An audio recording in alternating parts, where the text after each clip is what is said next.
Doctor اسرار صاحب نے کہا کہ چاہے تمہیں مفتی فتویٰ دے یہ جائز ہے، لیکن اگر تمہارا دل کہہ رہا ہے یہ ناجائز ہے تو ناجائز ماننا، ہرگز مفتی کا فتویٰ نہ ماننا، اپنے دل کا فتویٰ ماننا۔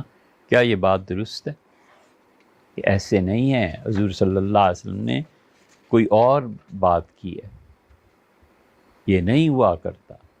مفتی جنہیں خدا کا خوف ہے نا، فتویٰ ایک ایک لفظ پہ غور کرتے ہیں، ایک ایک بات پہ غور کرتے ہیں کہ یہ لفظ لکھنا بھی مناسب ہے یا نہیں۔ ایسے نہیں ہے بھیا، یہ وہ کہہ رہے ہیں جن کی سیاسی پیشن گوئیاں جتنی مرضی پوری ہوں یا نہ ہوں، کچھ غرض نہیں، ہمیں صرف ایک بات پہ نہ ہم اپنی حدود سے نکلیں نہ آپ اپنی حدود سے نکلیں کہ یہ لوگ جس فیلڈ میں تھے اس پہ بات کریں، جو فیلڈ ان کا نہیں ہے مت آئیں، مت کریں۔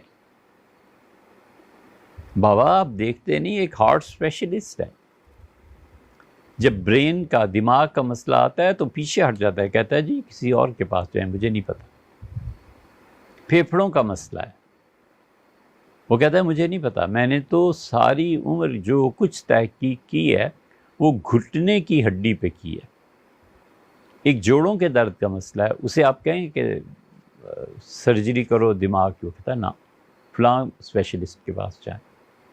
یہی ہوتا ہے نا، یہی چیز دین میں بھی ہے، ہمارا کسی سے کچھ لینا دینا نہیں۔ ہم صرف یہ کہتے ہیں کہ آپ ڈاکٹر ہیں، ساری زندگی میڈیسن پہ، میڈیکل، بسم اللہ، 100 بسم اللہ۔ آپ انجینئر ہیں، آپ کبھی نہ کہیں کہ ڈسپرین کھاؤ یا فلاں نہ، آپ یہ بتائیے سریا کتنا، سیمنٹ کتنا، ریت کتنی، بجری کتنی،